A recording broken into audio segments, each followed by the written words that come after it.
Bismillahirrahmanirrahim. Assalamualaikum warahmatullahi taala wabarakatuh. Salam sejahtera, salam satu USIM, salam satu Malaysia, and a very warm good morning. In the name of Allah, subhanahu wa ta'ala, most gracious, most merciful, praise be upon Allah subhanahu wa ta'ala for His revelations upon us. And we are not blessed with revelation other than grace and revelations of Allah subhanahu wa ta'ala. Praise and salute upon the Prophet Muhammad sallallahu alaihi wasallam, members of his family and his companions who were always there in his defense and aid. The Honorable Vice Chancellor, University of Science Islam Malaysia, USIM, Professor Dr. Musa Ahmad, Deputy Vice Chancellor Penyelidikan dan Inovasi USIM, Professor Dr. Mustafa Muhammad Hanifah, Dean of Pusat Pengajian Siswaza, PPS, USIM, Associate Professor Dr. Janatul Islam Muhammad, members of the University's Management Committee, Deans and Deputy Deans of Faculties, Emeritus Professors, Associate Professors, Head of Programs, Coordinators, Lecturers, Professional Chief Jury and Juries, graduate students, and last but not least, ladies and gentlemen. It is our pleasure to welcome all of you to the 3-minute thesis or 3MT competitions organized by Pusat Pengajian Siswaza, PPS, University of Science, Islam Malaysia. Without much further ado, with great pleasure, we would like to call upon the Dean of Pusat Pengajian Siswaza, University of Science Islam Malaysia, Associate Professor Dr. Janatul Islam Muhammad to deliver a welcoming address.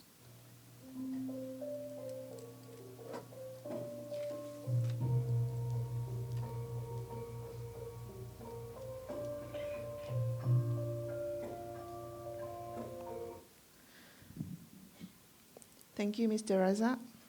Bismillahirrahmanirrahim.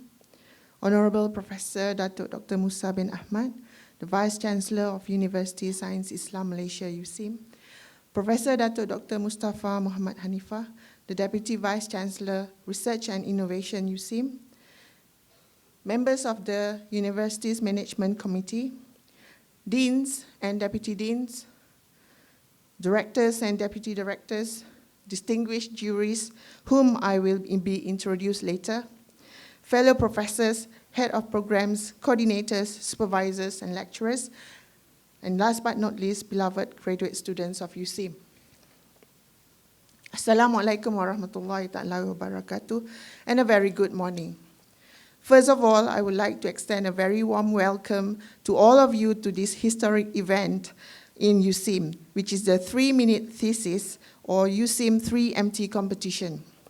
It is an honor for all of us here today that our Vice Chancellor, Datuk Musa himself, could spend his invaluable time with us this morning.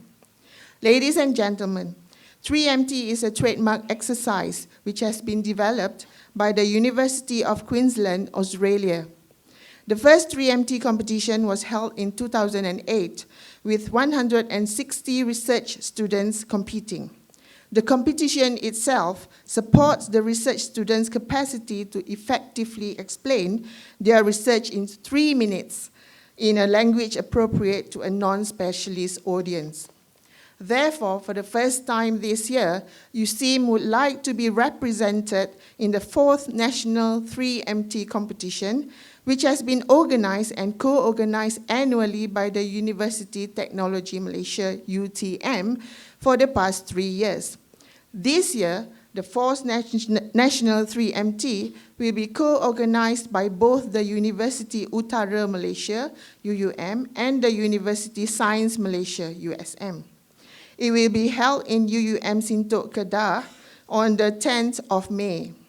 In order to send participants to the National 3MT competition, each university must organize its own 3MT competition to select their best representatives.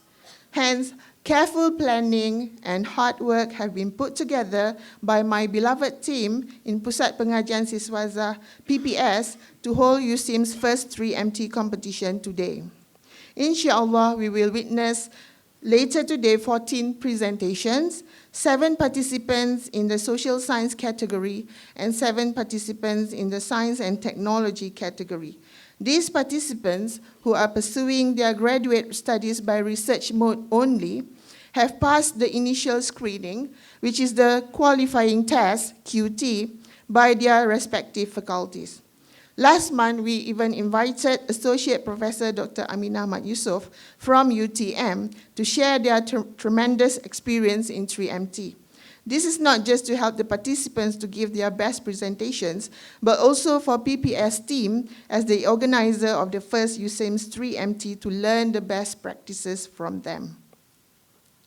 Ladies and gentlemen, on behalf of PPS USIM, I believe that it will be a great opportunity for all qualified research students in USIM to take on this challenge. This would further improve your academic, research, and communication skills. I would like to congratulate our first 14 participants today. Surely you're the selected ones who dare to take the risks and determined to show your skills in conveying your research work in plain words. Well done. Thank you. We must always remember that our research outputs would benefit our society if and only if it can eventually be applied and understood by others, such as the policymakers, media representatives, or entrepreneurs who normally are not the field experts. Therefore, for USIM's first 3MT competition, Alhamdulillah, PPS is very grateful and proud to introduce our interesting combination of juries, of which will be led by Professor Dr. Roshada Hashim.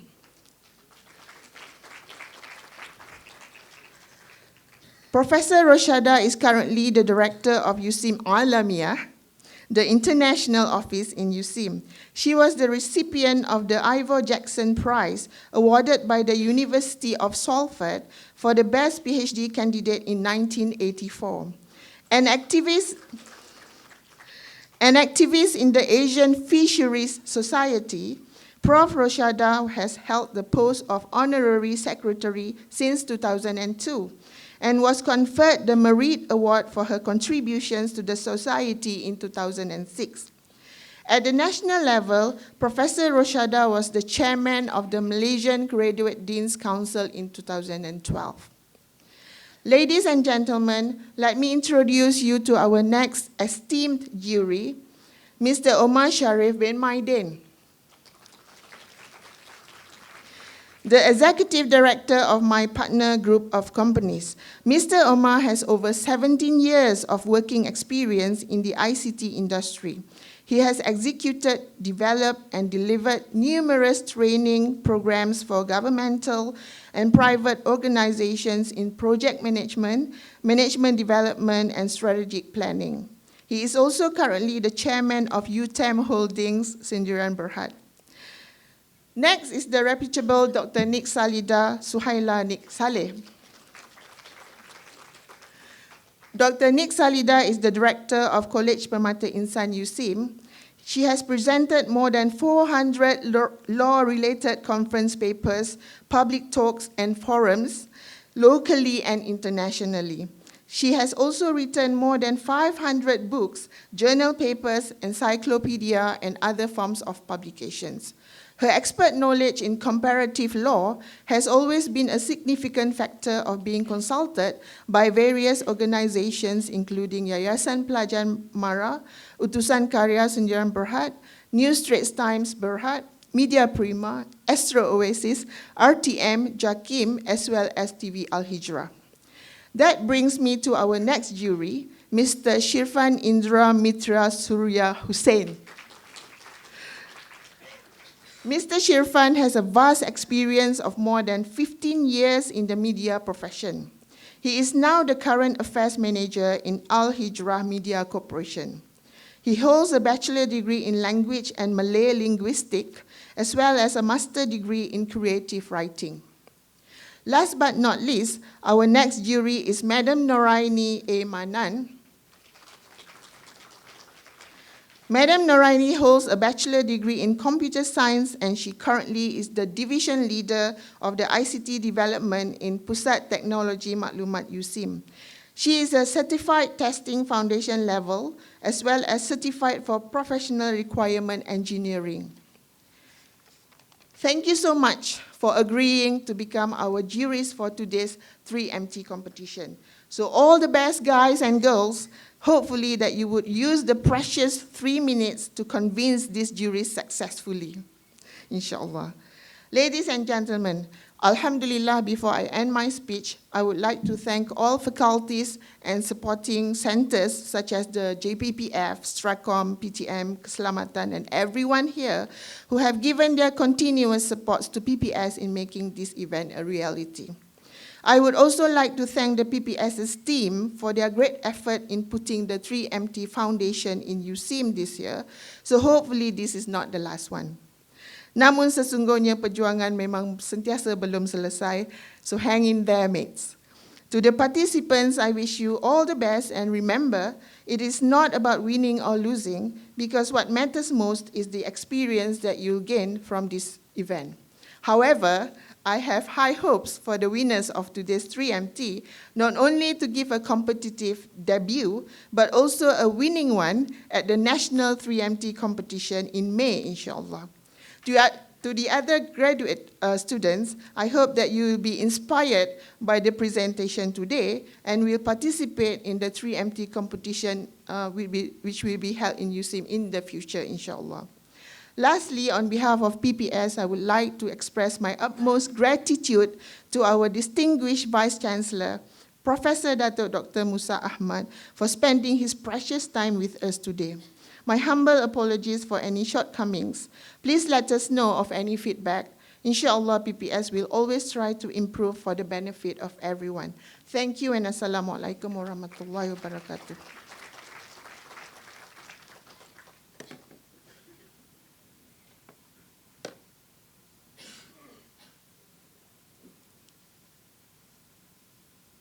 Thank you very much to Associate Professor Dr. Jannatul Islah for the very inspiring words.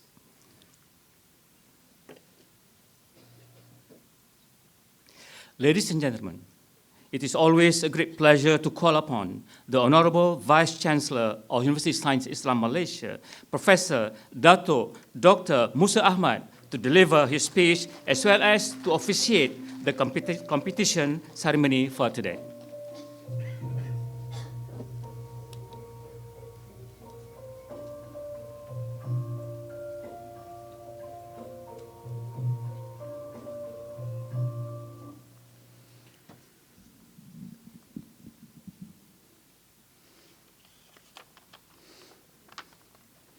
Terima kasih, Cik Razak. Bismillahirrahmanirrahim. Alhamdulillahirrabbilalamin. Wassalatu wassalamu ala asrafil anbiya wal mursalin wa ala alihi wasahbihi ajma'in. Dengan nama Allah yang Maha Pengasih lagi Maha Penyayang, selawat dan salam ke atas junjungan baginda Rasulullah SAW. Allahumma salli ala sayyidina Muhammad wa ala sayyidina Maulana Muhammad.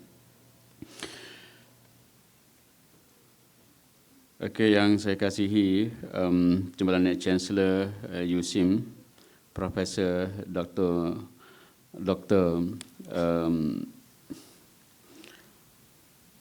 Allah, lupa pula nama ni.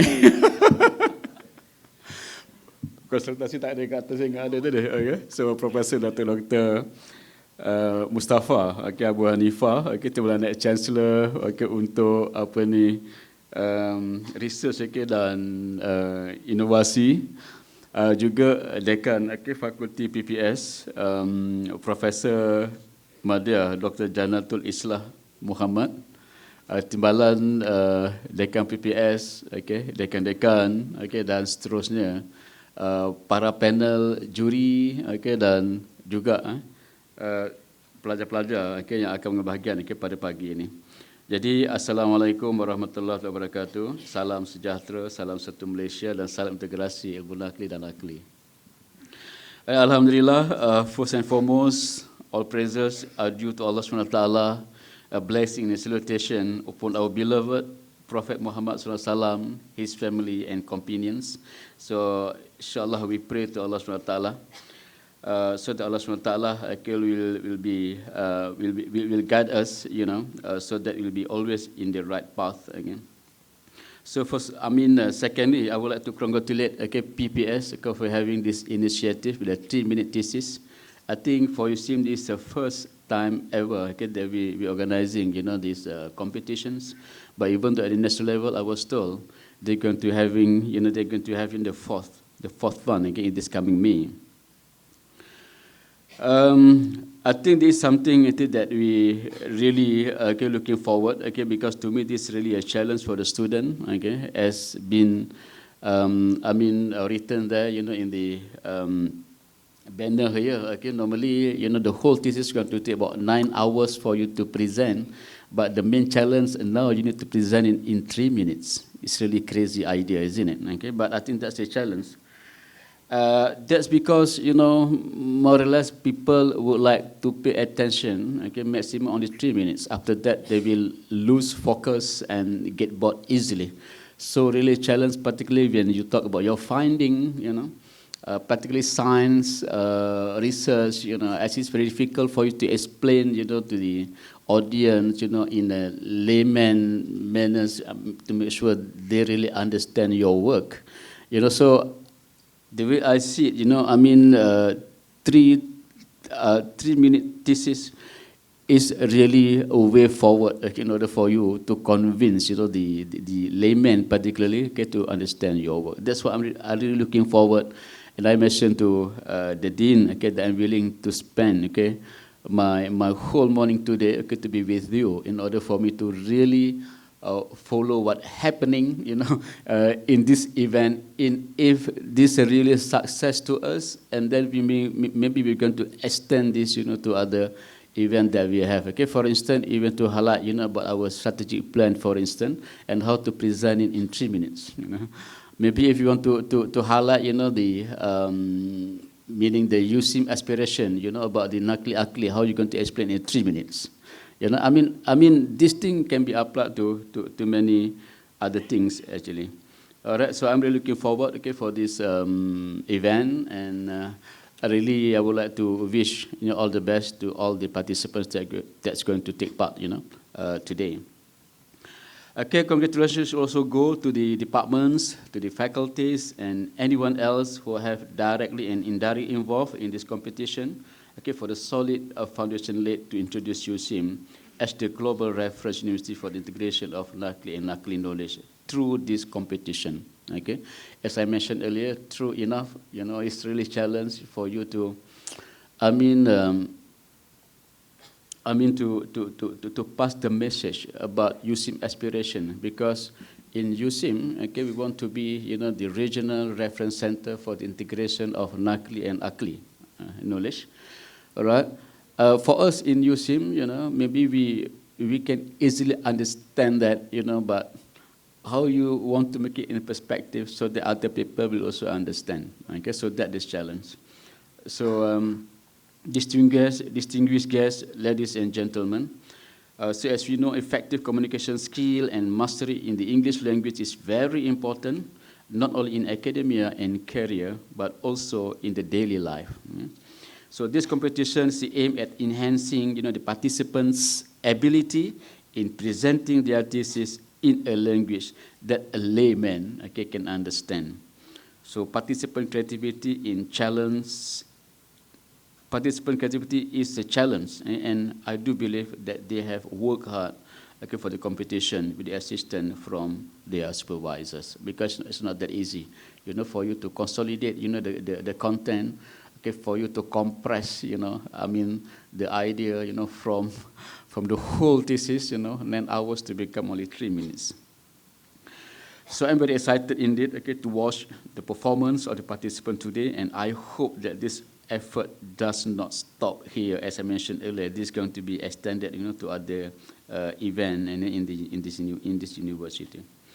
So faculties and Center of Excellence, COE, shall work collectively to produce students who are competitive, vibrant, and able to share the knowledge about the integration of Nakli and Akli true significant and high impact research that can benefit the ummah. Okay, that's another thing. How to make this university always relevant with the ummah. Okay, because whatever activities that we have in the university, it should be able to give some advantage benefit to the ummah, to the local community, for instance. Either this in the form of teaching and learning, the academic program that we have, or maybe in the form of the research that you conduct in the lab. You should be able to relate on how the ummah or the community be able to benefit from what we're doing in this university. So before I end my speech, so once again I would like to thank the panel of jury, particularly those from outside USIM, Mr. Omar Sharif bin Maidin, Executive Director of my partners group of companies. Welcome to USIM, and I hope this is not the last time that you're coming to USIM. I hope we will be able to invite you for many more events in the near future. So the same goes to Mr. Shirfan Indra Mitra Surya Hussein. I really like your name. It's very long. I don't know. I mean, either I need to call you Shirfan or Indra or Mitra. It's very long name and very unique. The current affairs manager of Al Hijrah Media Corporation. Actually, USIM and Al Hijrah, we have a very close relationship. In fact, Al Hijrah is our strategic partners, and in the past and in the near future, we're having a lot of projects that we conduct together. And I'm really hoping that this is going to continue in the near future. Thank you very much. So basically, to all the participants, good luck. And may you treasure this experience as one of your wonderful moments in USIM. With this note and with the lafaz Bismillahirrahmanirrahim, so I proudly officiate the 3-minute thesis 3MT competition. Sekian. Assalamualaikum warahmatullahi ta'ala wabarakatuh. Thank you so very much to the Honorable Vice-Chancellor of USIM. It is an honor for us to learn that the Vice-Chancellor is willing to stay with us throughout the function today. This is a passion that should be instilled in the hearts of every academicians and graduate students, because 3MT is an avenue for us to expand and explore knowledge. Well, ladies and gentlemen, we'll now come to the moment that we are waiting for. Let us begin the 3MT competitions. In fact, we have 2 categories of competition. The first one is the social science category, and the second one is the social and science and technology category. For each candidate is given only 3 minutes of presentation. The first bell, we have 3 bells. The first bell means you can start. The second bell is you have 30 more seconds to go. And the third bell is done. You cannot go beyond the third bell. Okay? So please be 3 minutes. That's why the competition called 3-minute thesis. All right? So, without much further ado, for the first category, we have the social science category. We have 7 candidates. The very first candidate is Sheikh Nur Fatin Halil from Faculty Syariah dan Undang-Undang, FSU, under the supervision of Associate Professor Dr. Irwan Muhammad Subri. Bismillah. Ladies and gentlemen, what's the first image that appears in your mind when we're talking about Muslim scholar? Maybe most of you will imagine an image of an old grey-bearded man, just like Dr. Yusuf Al-Qaradawi in the picture. But how about the woman at the bottom? Do you know her? Let me introduce Madam Kadriye Avki Erdemli, a scholar and former Deputy Mufti of Istanbul in Turkey. Wait a minute. A Deputy Mufti? Can a woman hold this position? Can a woman be a Deputy Mufti or a Mufti as well? All the answers are in my thesis. In this endeavor, the meaning of fatwa and mufti will be firstly explained. For easy understanding, Once Muslims seeking for an answer from an Islamic point of view, they consult an Islamic scholar, which we call mufti, while his answer is known as fatwa. So, what are the qualifications of a mufti? A mufti must have an ability in interpret the religious law with depth knowledge in Islamic principle of jurisprudence. And what's the qualification? Muslim scholars unanimously agreed that such ability is not confined solely to men. That's the point. So, a woman can also be a mufti. In fact, did you know that Prophet Muhammad sallallahu alaihi wasallam wife, Aisha, may Allah be pleased with her, was a mufti? In Malaysia context, in the enactment of fatwa,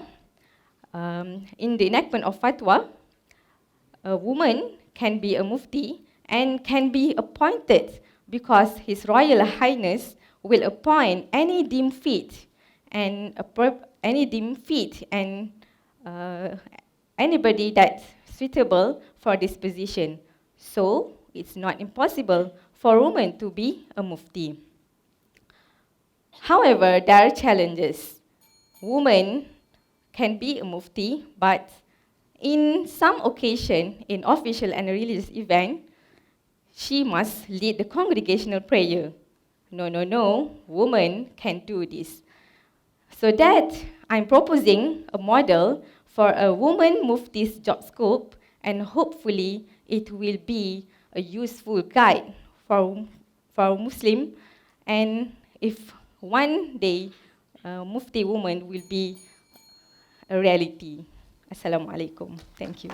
We would like to invite Mr. Daljit Singh Sedhu, son of Jana Singh, from Fakulti Pengajian Bahasa Utama, FPBU, and his supervisor is Dr. Surani Muhammad Ali. You have your supervisor in front of you? Yes. Yeah. Well, good morning to our honorable judges, ladies and gentlemen. Today I would like to talk about my topic, which is let's listen to our English. Being a language practitioner for the past 8 years, I found that my students face problems in understanding English spoken by native speakers. Besides that, they also face problems when it comes to giving attention to learning listening because they do not have a strategy. They focus more on reading, writing, and speaking. MS is Metacognitive Strategy, a strategy developed by Flavel in 1979 to allow learners to take control of their learning, consequently becoming independent learners. A model of metacognitive strategies applied in listening is shown on the screen: planning, monitoring, evaluating, and problem solving. My study focuses on ESL learners using metacognitive strategies to learn IELTS listening course. This is a case study with mixed method. 9 respondents were chosen, 3 respectively high achievers, 3 average, and 3 low achievers. During the planning step, learners will plan on what they are about to hear. It can be direction, lecture, or even statistics. Once they have heard and answered the question, they will go through the monitoring process whereby they check their answers. Next step is evaluating, where they will check all the 40 questions in the 4 sections of IELTS listening paper. And finally, they go through problem solving, where they reflect their learning on which area they have done well and not well. In my study, I found that high achievers tend to skip planning and monitoring because they are advanced learners. However, the average and low achievers will always go through the 4 process. All 9 respondents gave positive reaction that metacognitive has given them a gauge of interest to learn listening. My study recommends that policymakers, teachers should incorporate metacognitive strategies into listening syllabus in order to create interest in students to learn listening. Honorable judges, ladies and gentlemen, when you hear the word metacognitive strategy, remember me, Daljit Singh Sidhu from the Faculty of Major Languages Studies. Thank you. Okay, our third candidate for this morning is Sheikh Nur Wahida Muhammad from Fakulti Pengajian Quran dan Sunnah, FPQS. Okay, Bismillahirrahmanirrahim. Just imagine, have you ever read a book in any topic, physics, mathematics, or social science, in which the author has been asked you to understand its content? Never. But whenever we Muslim have reversed this logic in understand, because we Muslim have reversed this logic when we turn to the contextual meaning in Quran. Okay. So in order to for the layman person,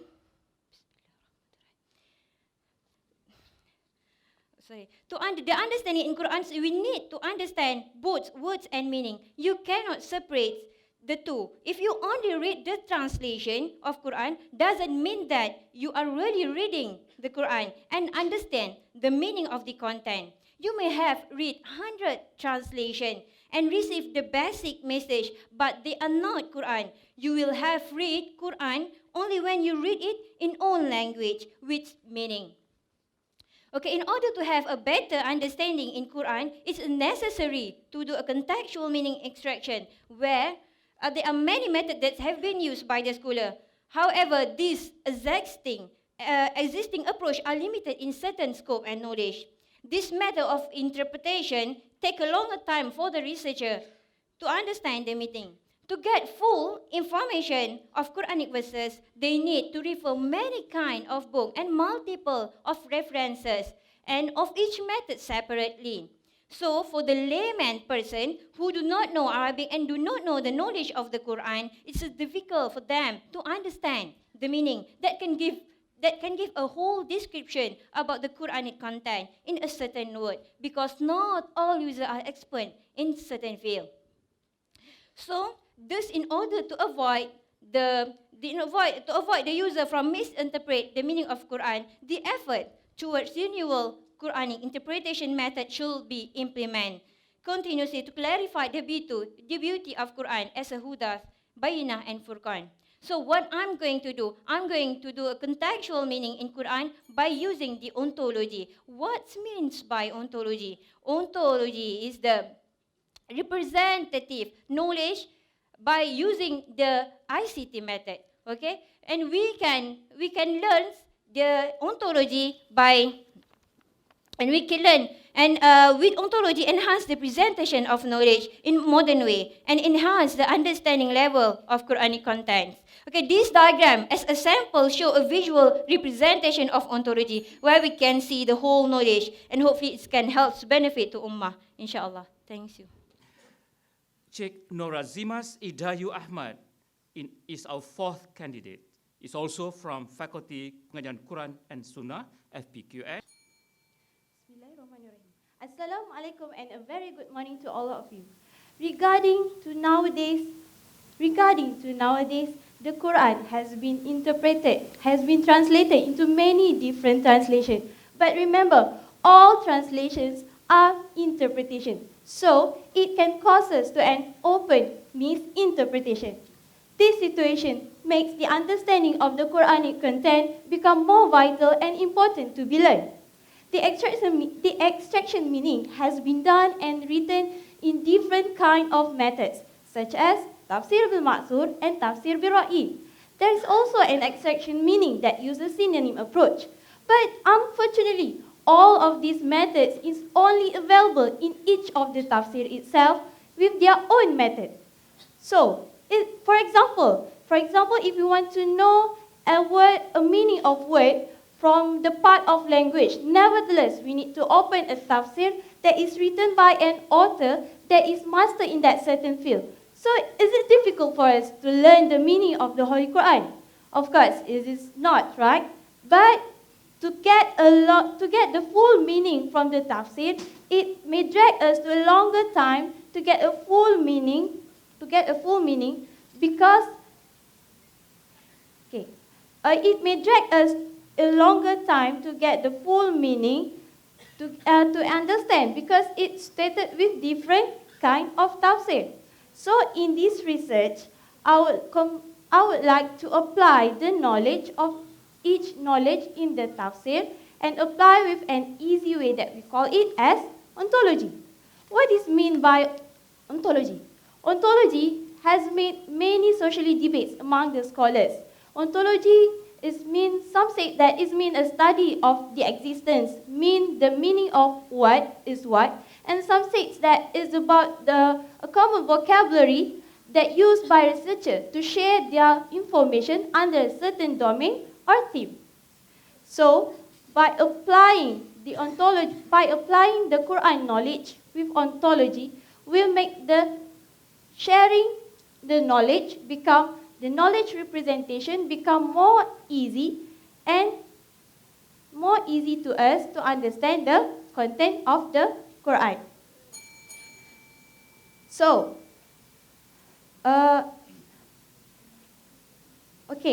so it will easy to us to understand the content of the Quran. And remember, with ontology, learning is easy. Okay, thank you. That's all from me. Assalamualaikum warahmatullahi wabarakatuh. Okay, the fifth candidate from social science category, Cik Juliana Junaidi, also from Fakulty Pengajian Quran dan Sunnah at PQS. Bismillahirrahmanirrahim. Assalamualaikum warahmatullahi wabarakatuh. Hadith is the prophetic tradition of Prophet Muhammad sallallahu alaihi wasallam based on his sayings, action, tacit approval, and characteristics. And it is divided into two categories, which is isnad and matan. Isnad defines the method of narration, whereas matan is the actual narrative text of hadith. And in order for us to understand the hadith, it is important to read and scrutinize the matan. The word sami'a, which defines hearing, and hadith, is pretty much related together. But how? Let me explain. The method of narration, sami'a, has been used as one of the methods in narrating hadith, where the companion report the hadith based on what they heard from Prophet Muhammad. But how about the content of sami'a itself in the matan perspective? So this is where my research comes in handy. I would like to propose a different method of understanding by using ontological approach using the word sami'a. You guys might wonder, what is ontology and how could it relate to understanding hadith? One of the prominent Islamic scholars, Yusuf al-Qaradawi, stated that one of the principles in hadith understanding is by gathering related hadith under a subject. So this is where ontology could play its role. Ontology in information science perspective could be understood by conceptualization. So how am I going to do this? First, I will identify the synonym, antonym, and the word branches of sami'a as well. And I will detect these words in the hadith dictionary called Mu'jam Al-Fazul Hadith An-Nabawi. And I will extract these hadiths and analyze based on 3 commentaries book, which to understand the contextual meaning of the hadith. And lastly, I will propose the ontology based on contextual meaning. The result is pretty interesting. Sami'a could be divided into 3 major concepts: Sharia law, moral, and also belief. Inshallah, as the conclusion, I hope this approach could be used in any other words, and inshallah it could be beneficial as well for the ummah. That's all from me, Juliana binti Junaidi from FPQS, USIM. All right, now come the hero from the same faculty, Fakulty Pengajian Quran dan Sunnah, Encik Iqmal Hafiz Jamal, under the same supervisor, Puan Nur Zulaili Muhammad Ghazali. Okay, Bismillahirrahmanirrahim. Assalamualaikum warahmatullahi ta'ala wabarakatuh. Today, I invite all of us to join me to get acquaintance to my research, which is related to the the ontological approach in the Hadith understanding. First of all, we need to understand what is the ontology. Is it a food or is it an animal? The answer is, it is not a food or an animal, because it is a term that was very famous in the philosophy as well as computer science field of study. Unfortunately, this ontology that I bring in this research is the ontology from the computer science perspective, which defined as a knowledge representation through a conceptualization. This conceptualization, how about this conceptualization? Is it a food or an animal? The answer, once again, not a food, not an animal. Because this conceptualization is, we are presenting each thing by using its concept. This conceptualization is made up by a general concept and as well as the specific concept. By combining this concept, it will build a hierarchical institution, which is the specific concept is supporting the general concept. For an example, as you can see from the only slide that I have in front of you, when we talk about the concept of furniture, then what comes into our mind is chair and table is a part of furniture. This is the general concept for the furniture. But we need to remember, chair and table has its concept itself. So it's a specific conceptualization for the furniture. That is how the hierarchical institution is working. So by applying this ontological approach in the Hadith understanding, each word in the Hadith, we will come up with the concept. Thus, as a conclusion, this ontological approach seems to be a contemporary approach in the Hadith understanding. It is because we are presenting the concept of the words in the Hadith in a simple and interesting way. Besides that, this research as well is an integrated research. It is because we are combining computer science field of study and Islamic studies. Then this research is supporting our university goals to be a leadership in the integration Nakli and Akli knowledge in the world. That's all from me. I'm Ikmal Hafiz Jamal from Faculty of Quranic Studies. We have candidate from Nigeria, Mr. Latif Wale Adiyemo, from Faculty Sharia dan Undang-Undang FSU. Assalamu alaikum and good morning. Imagine a 35-year-old person who has been working for good 10 years without house to live, without accommodation. Then my research is here to solve the problem. Be accustomed to any Islamic bank, either here in Malaysia or anywhere in the world. Identify the house that you want to purchase. Islamic bank will purchase that house for you. It's just a matter of it, pay 10% of the total amount. It is from the beginning of the transaction, you'll be able to know the actual amount that you are going to pay. Notwithstanding, the profit in which you are going to pay for the bank, it is from the beginning that you'll be able to know it.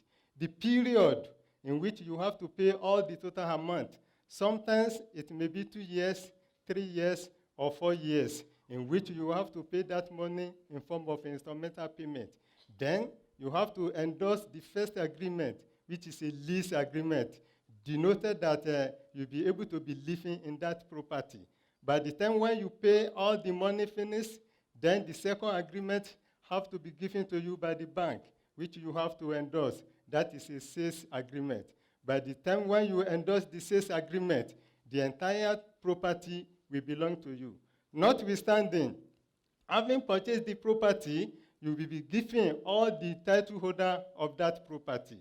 Then you can ask me why my research is very important to our society. My research is very important to our society. You can see the bank manager as well as the client. When they are very happy, the client will pay the money. Therefore, you know that my research, you can bear me witness that Islamic banking system is also assisting the growth as well as the economic growth of our country here in Malaysia. Not only that, Islamic Bank also kick against the issue of interest charges. Not only withstanding, it is also kick against the interest of gambling, it kick against and the interest of uncertainty. Notwithstanding also, Islamic Bank is a system which elevates the poor to become a rich. A poor who has no collateral security, then he can be able to get a loan from the bank. Whenever you want to buy any property, remember me, Latif Owale Adeyemo, FSU, USIM, Malaysia. Thank you. Now we proceed to the second session, the science and technology category. We also have 7 candidates here. And without much further ado, I would like to call upon our first candidate, Mr. Maher Abdullah Al-Mahdi Al-Ghali. Imagine if you can rent computer resources, if you can rent hard disk, RAM, operation system, all the applications that you need to complete your work, and you pay for what you have used, like electricity or gas at your home. Yes, you can. You already did. How? When you use email service like Gmail or Yahoo, you already use these computer resources. These computer resources called cloud computing. The cloud computing is the model to provide computer resources to the user with high level of reliability, scalability, and ease of use, of course, on demand. But what about the organizations, companies, education institutions? Can they use cloud computing? Of course, they can. They can use cloud computing, and they don't have to pay for expensive equipment of computer equipment, like servers, building, and software license. But is the cloud computing safe? Let me share with you some of the privacy issues of cloud computing. When the data is stored in the cloud, where the data is stored? It was transferred to another country? What are the regulations, standards, requirements that govern the data in the cloud? Who is responsible for notify the user when there is any of the privacy breaches occurs? And when the users request to delete the data, how to ensure the data is deleted at the right time and the cloud service provider didn't keep any additional copy of the data? My thesis focused in these issues. I have come out with a theoretical framework and instruments that measure the privacy concern of cloud computing. This framework and instruments should be able to assist and help the stakeholder when they use cloud computing in ensuring the privacy and the level of trust of the user. And we as a user don't have care about the privacy in the cloud when we store the data in the cloud. My name is Maher Abdullah from FST. Thank you. Our second candidate, Mr. Rabia Ihmuda Hassan Masood, is also from Libya. Ladies and gentlemen, do you use online services? Do you use online banking, e-government services? Are you worried about the security? Of course, your answer will be yes. Usually when we ask the people who are responsible about the information security in the organization, is your information secure? They would say yes, we have a technology, we have a firewall. A few years ago, I visited my friend. He's a top management in telecom company. This company has fully secure system with latest technology. I asked my friend to use the internet. He gave me his account, and I use his computer with fully access to their system. Can you imagine what can I do with fully access to their system? can I do whatever that I want, even to store their sensitive information? The security fall down by his behavior and act. Suddenly, come to my mind some questions. Is this technology enough to secure their system? What about the human element or the socio-technical elements? Do you know the GSIS survey 2016 showed that the security incidents in 2015 has increased 38% over 2014. Employees are the most cited culprits of incidents. That's why we need to focus more on information security from the social technical aspect. In my research, after an extensive review of the literature, we extract with the successful socio-technical factors, such as policy, awareness, compliance, training, legal, ethical, culture. These factors lead to improve the security effectiveness. A combination of statistical techniques of 300 respondents from Public Service Department of Malaysia used to develop and validate the social technical security framework. This framework for understanding, clarification, and investigation of successful socio-technical factors involved in improving the security effectiveness of e-government in developing countries. Finally, I'm Rabi Ahmouda from FST, believe that security is a socio-technical rather than a technical problem. Thank you. Our third candidate is Mr. Ibrahim Magaji Kotorkoshi. Assalamu alaikum and good morning. Energy demand and global warming forced the world to look into alternative sources of energy. Renewable energy sources are considered to be an alternative sources that can supplement the fossil fuels energy consumption and provide a clean energy to the environment. Solar energy is one of the main aspects of renewable energy sources that can be able to provide a clean energy to the environment. But unfortunately, in Malaysia, solar energy carries only 1%, if you look at my slide. So my research is to develop and evaluate the performance of parabolic through solar concentrator under Malaysian environmental weather.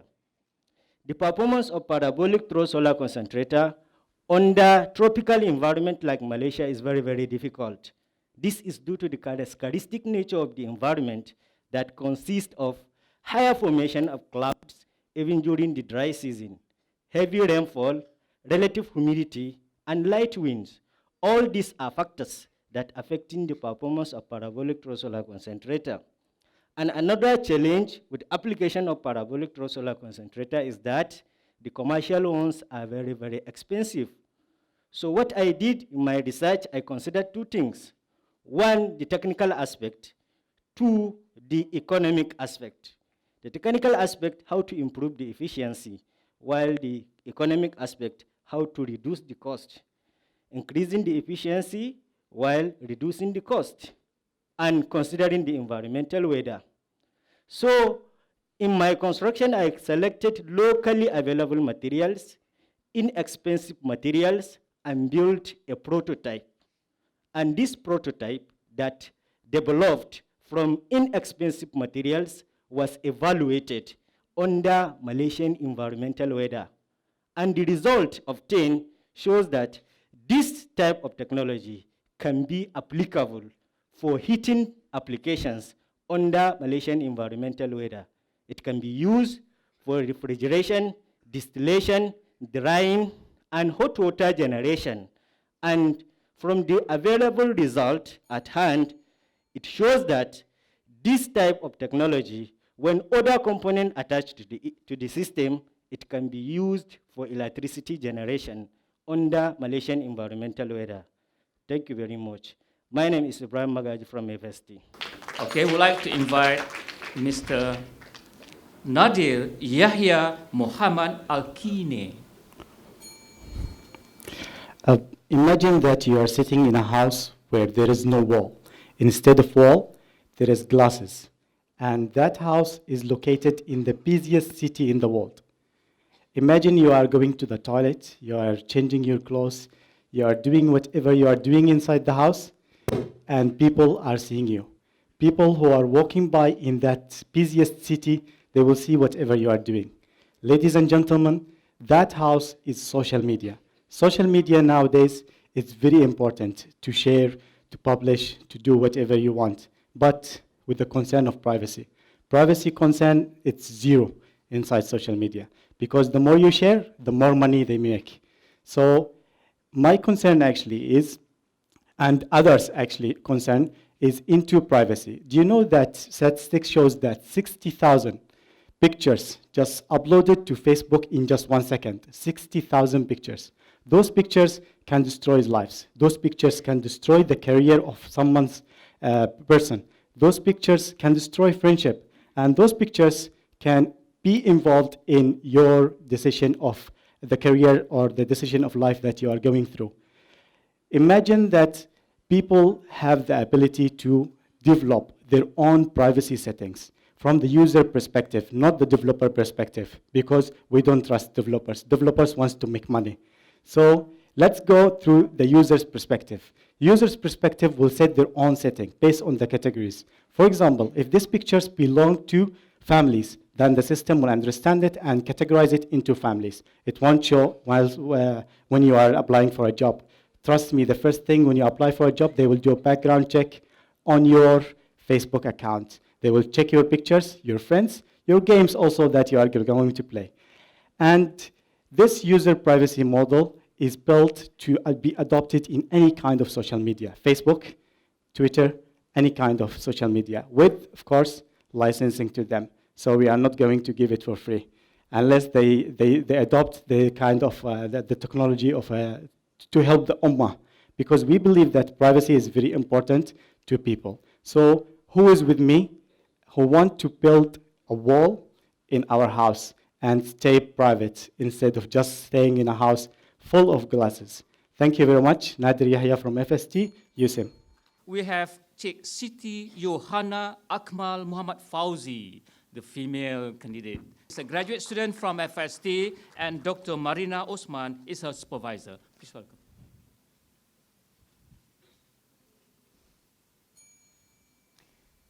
$7 billion, ladies and gentlemen, the number of mobile phone subscribers, and there is also the amount of current global population and still counting. Can you imagine the bulk of information that is being sent back and forth between these subscribers in a day? There will be tons of them, and I can assure you, most of them have no intention of having this information to be made known to public. The kind of information that I'm talking about is not some kind of juicy gossip of artists or such. We're talking about delicate information, IC number, PIN number, account details, national security. And if this information falls into the wrong hand, it can be manipulated for the purpose of scams, frauds, and even blackmail. Therefore, the mobile phone security needed to be strengthened, and this is where my research steps in. Now, 2G, 3G, 4G. Have you heard of those? I mean, what are they? G is the generation of the standard technology used in mobile phone. I work on security of 2G, the second generation, which we also call as GSM. And some of you might have guessed that 3G and 4G is the newer generation, so why would I work on 2G? Imagine this, a house with 3 doors. 2G, 3G, 4G. 3G and 4G, made of steel, highly fortified, difficult to be forced open.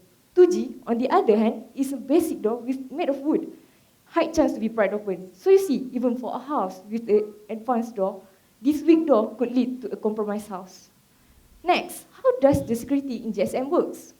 When a call is made, the voice, our voice, will be digitalized, meaning that it will be converted into streams of zeros and ones. This stream will be combined with a special key found in the mobile phone made exclusively for GSM. And this key, those who hold the key, the caller and the receiver will hear the original message, whereby the unauthorized third party that tried to eavesdrop the conversation will only hear a bunch of nonsensical voice. The key used in GSM is called A5/1 stream cipher, and this key, over the year, has become weak due to various attempts to crack it. And I work on improving this design to strengthen it to make it more secure. And the aim for modification, as I said, to make it more secure and more resistant to attack. And once it passed the security phase, it will then be tested into hardware to check the efficiency and the practicality of the modified design. Okay, then, so once it passes this, it can be used, to be translated to be used in the mobile phones. And then, with that, ladies and gentlemen, is how you get security in your hands. I'm Sitian Akmal, and may the security be with you. Thank you. Our sixth candidate, Sheikh Halima Mustafa, also from Malaysia. So please, we are in Malaysia right now.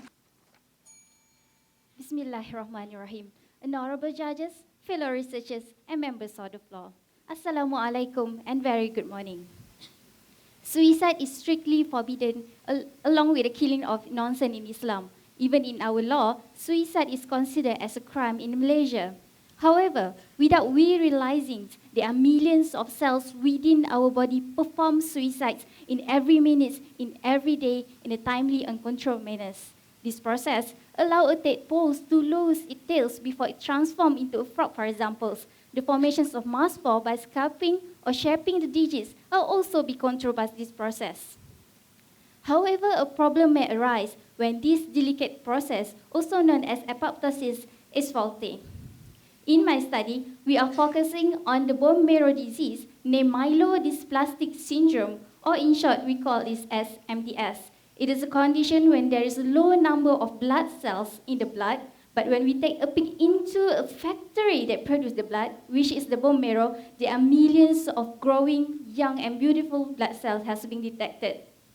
So the big question here is why there is a high production rate, but then the end product is low, and what is actually happening between the production line and the ongoing product. We believe the culprit here is the uncontrolled cell suicides or apoptosis. The blood cells that has been produced die even before they reach the blood circulations. In other words, the faulty in the production line causing a defective end product. In my study, we will attempt to use apoptosis as a key to diagnose MDS. We will find an answer to pinpoint exactly where, when, and how this process is damaged. We will use an exciting piece of technology which allows us in depth to perform a multi-parameter analysis on different types of blood cells simultaneously. What we discover, inshallah, will help us to detect MDS immediately and also help doctors to provide a treatment to the patients as early as possible. So ladies and gentlemen, understanding on how human body works is fascinating, and it begins by understanding on the smallest functional units, the cells. I'm Halima binti Mustafa from Faculty of Medicine and Health Sciences, USIM, and thank you for your kind attention. Last candidate from Science and Technology category is Sheikh Atika Muhammad Syukur, also from Faculty Perubatan and Sains Kesihatan, FPSK, sharing the same supervisor, Dr. Nazifah Abdul Hamid. Thank you. Bismillahirrahmanirrahim. Assalamualaikum warahmatullahi wabarakatuh. Every soul will taste of death. From Surah Al-Ankabut, ayah 57. This means me, you, and everyone else here should or will face our own death. In fact, if you look deeper enough, every cell, most of the cells in our body, will face death at some point in their life stages. And this is something necessary in order to allow new functioning cells to be produced and replace the old malfunctioned one. But what if this sunnatullah, this life and death balance is disturbed? For example, the malfunctioned cells or the broken cells who should be dying survive, keep on dividing and developing to form the cluster of immortal cells. The answer to this is cancer formation. This is exactly what happened in cervical cancer. A virus called human papillomavirus, or in short HPV, infect and disturb the gene function in cervical cells. This causes these normal cervical cells to be immortal and dividing uncontrollably and lead to the formation of cancer tumor.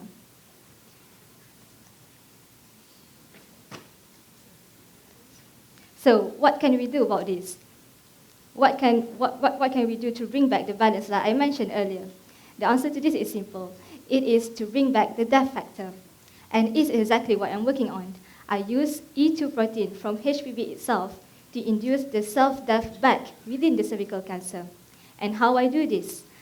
I clone, or a simpler word, insert this E2 gene from HPV itself into a transport system.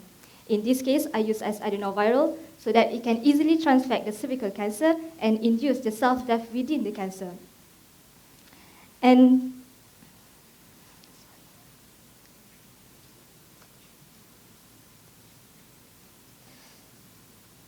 to be honest, this research is still in its ongoing stage.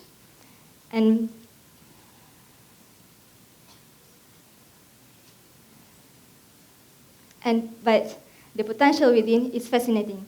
Just imagine that the cervical cancer treatment could be made more efficient and less invasive with the help from E2 protein. With that, last but not least, it's all about bringing balance by inducing the death. And with that, I end my presentation. Thank you. Now, we are done with all the paper presentation, and thank you so very much for all the paper presenters. It is about time for us to take a break. While waiting for the result from panel juries, we will have 50 minutes break. Now, let's listen to the comments from Chief Jury, Professor Dr. Roshada Hashim, on the participants' presentation today. Bismillahirrahmanirrahim. Assalamualaikum warahmatullahi wabarakatuh. Yang bahagia yang saya hormati Datuk Naib Chancellor Muslim, Profesor Datuk Musa, Dekan PPS Dr. Janatul, dan juga komiti dan juga juris yang telah mengambil bahagian dalam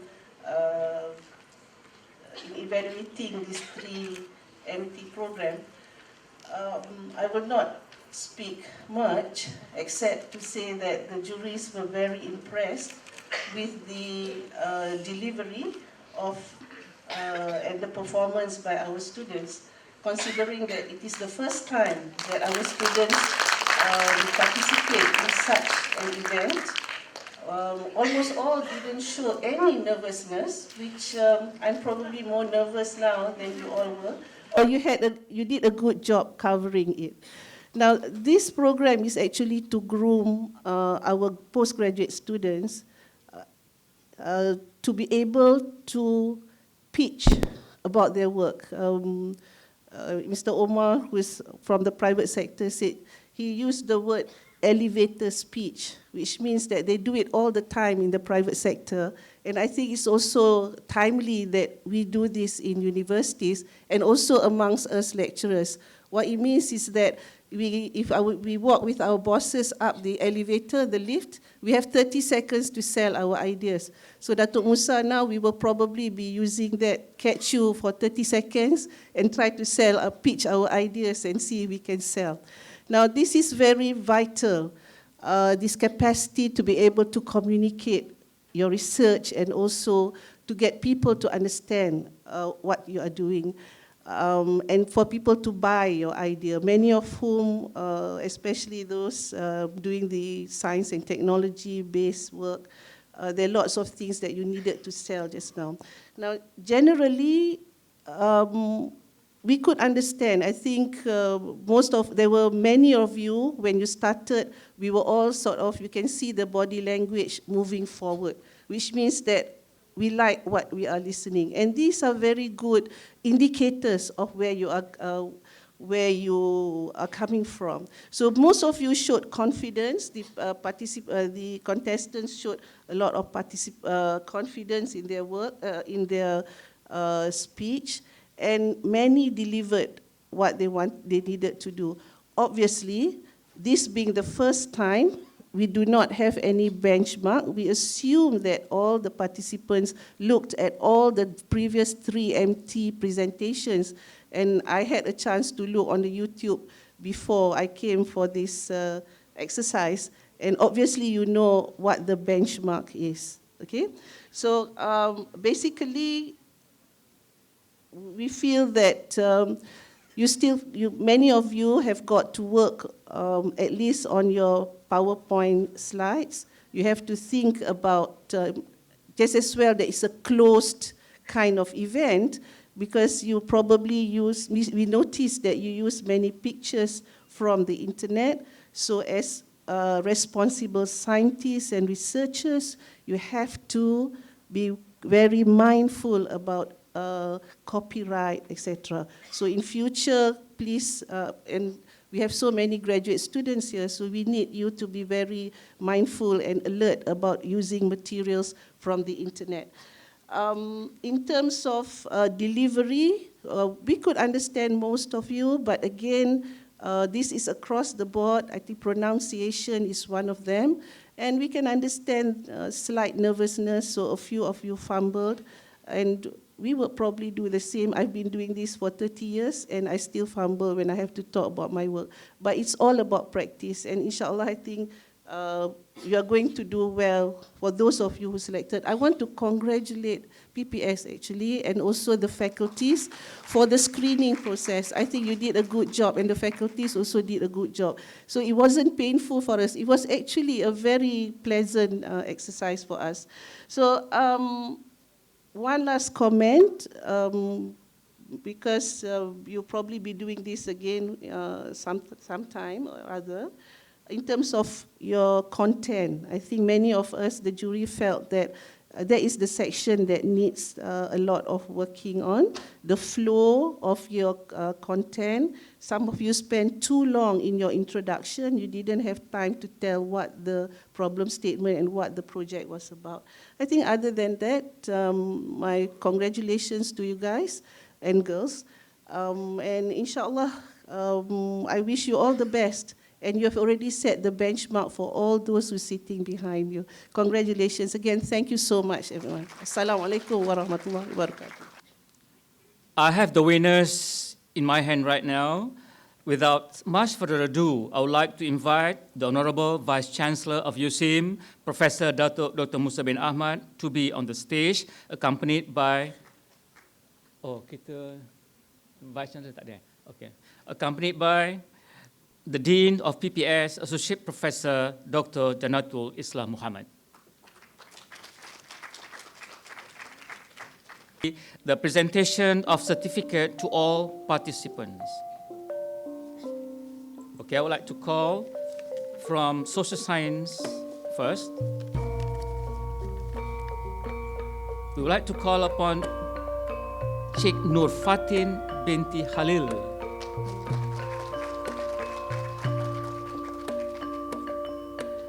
Mr. Daljit Singh Sedhu, Nur Wahida,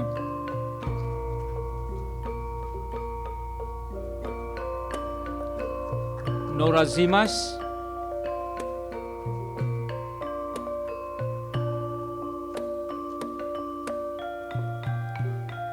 Juliana,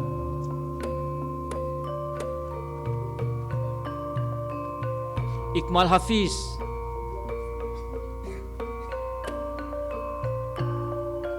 and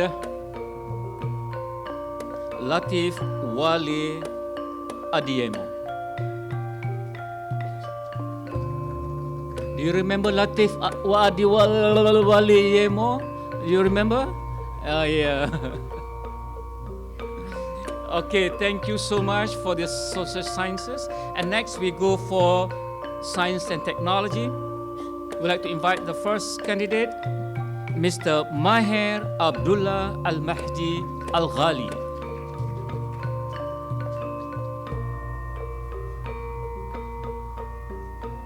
Mr. Rabia Ihmuda Hassan Masood.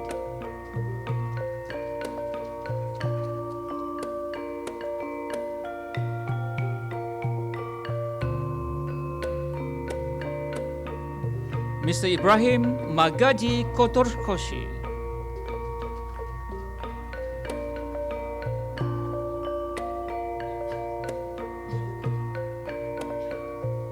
Mr. Nadir Yahya Muhammad Al-Kine.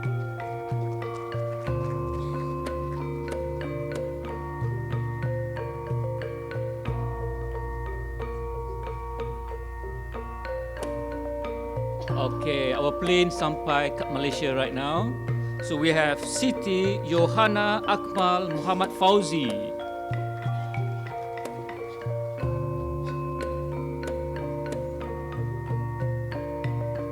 Halimah Mustafa.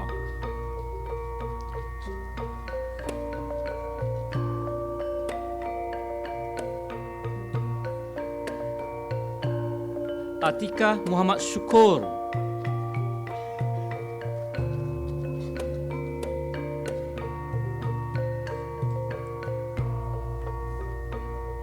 Yes, thank you so much. We're done with the first sections of our presentation. And the second one will be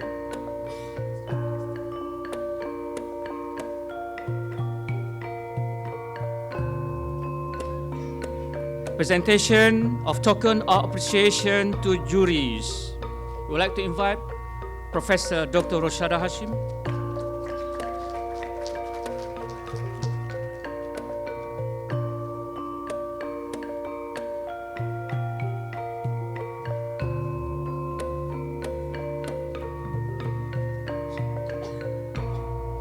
Dr. Nik Salida Suhaila Nik Saleh.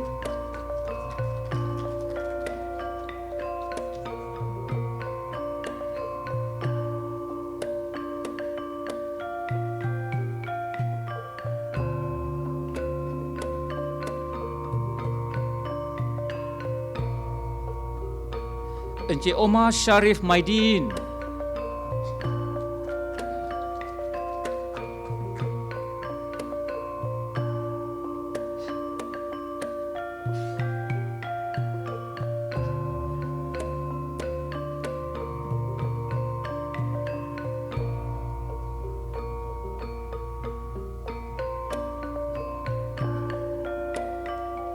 Encik Syirfan Indra Mitra Surya Hussein.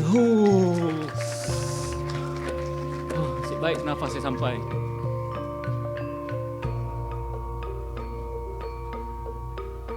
And last but not least, Puan Noraini Abdul Manan.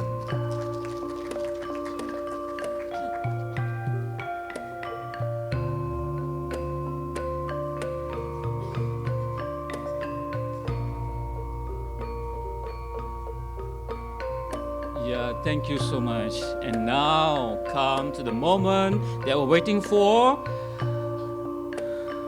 The winners for 3 MT USIM competition. The first category, social science category.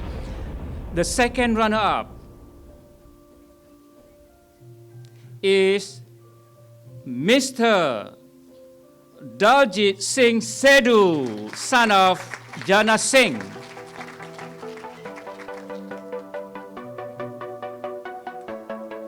He will receive $100 ringgit Malaysian and a certificate.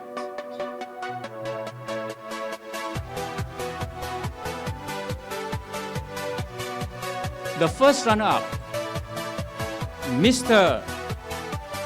Iqmal Hafiz Jamal, the hero of FPQS. He will receive $200 ringgit, and a certificate.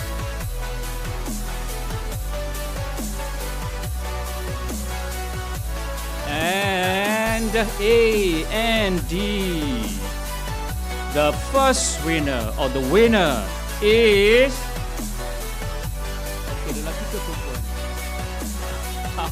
how can you guys know?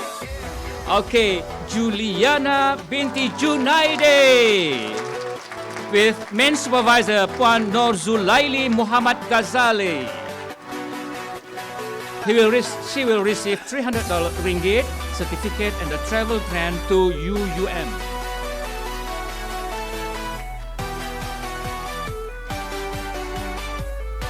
Okay, debaran terus berdebar.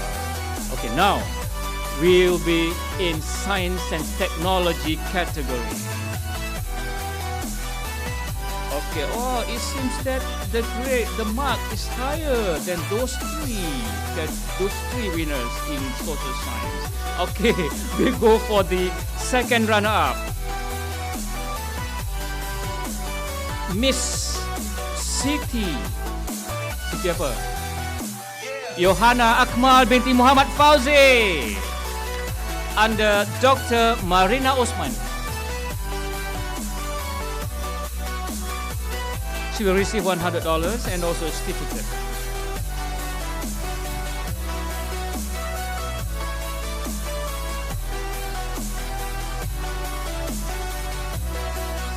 The first runner-up jatuh kepada Nadir Yahya Muhammad Al-Kine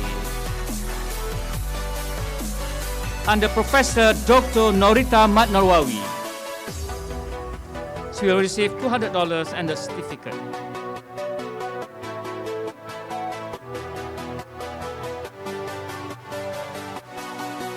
My goodness, another one. Women really dominate this competition. So the winner is Halimah binti Mustafa. Cell suicide. Under Dr. Nazifa Abdul Hamid. She will receive $300, certificate, and a grand travel to UUM.